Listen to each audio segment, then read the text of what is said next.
Like and subscribe and click the bell icon to get new video updates. Fighting for Liverpool, Paddy the Baddy and Meatball Molly's UFC takeover. Paddy the Baddy and Meatball Molly are laughing, again, in a place of dark pain.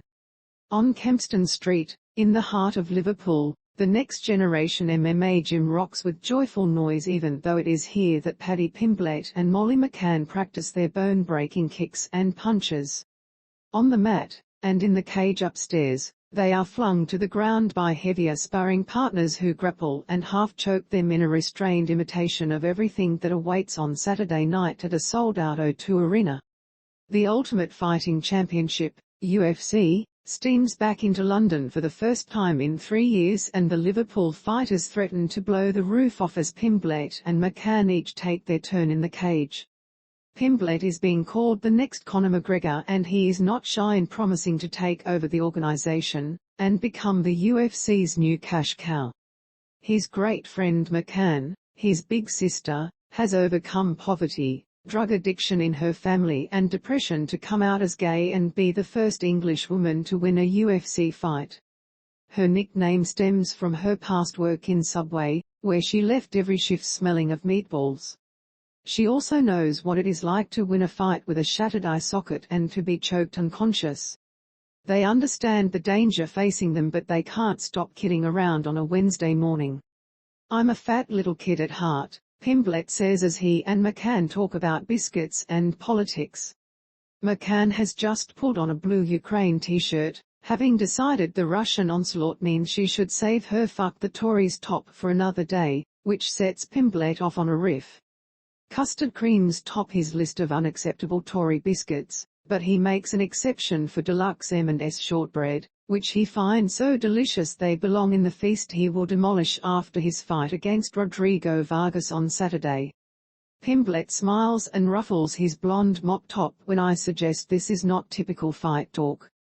"That's why I have so many fans," he says. "I look like the kid next door." Most fighters show off their big muscles, they sneer and snarl, tattoos all over them. "I've got this haircut and not a single tattoo.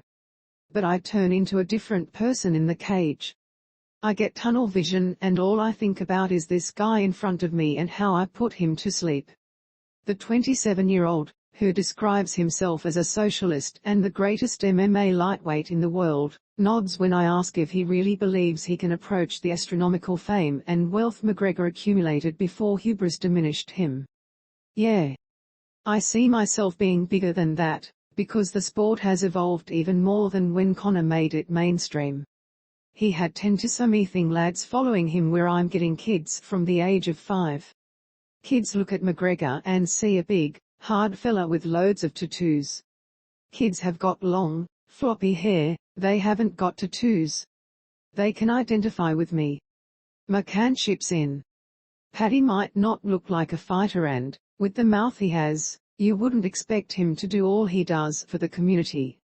The two of us are totally mad characters, but we come from the best and hardest city in the world. After she shows me her tattoo, my city, my people, my heart in tribute to Liverpool," McCann says, "you'll never meet another Patrick Pimblett or Molly McCann. I don't know if it's because I'm a girl and he's a boy, but we push each other to be better versions of ourselves and don't envy each other's success. If he gets a big sponsorship then it's, 'Go on, lad, well done.' If I get more airtime he'll say, 'Go on, Mole, it's right.' I have not 1 ounce of doubt in Patrick Pimblett's ability to be the best in the world. Together, we'll change the game." Last September, in Las Vegas, the UFC was given its first taste of the Paddy and Molly show as Pimblett made his debut and McCann entered the last fight on her contract. Pimblett intrigued America's MMA community with his accent and bold proclamations that he would soon be the main man in UFC. McCann, meanwhile, knew that defeat would spell the end of her UFC career. At 31, she would be cut adrift. They were under enormous pressure.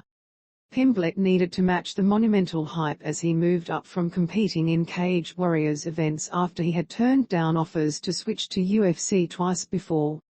McCann was fighting for survival. It was intense, she says, but there were so many warm moments where it was just me and him. I said, Patrick, I feel a bit nervous. Are you? He went, I am, Mole. But we'll just get on with it. He said to me before I won the 2018 Cage Warriors World title, we're scuzzers and we're the best people in the world. Go show them what we're made of. In Vegas, McCann beat Ji and Kim and earned herself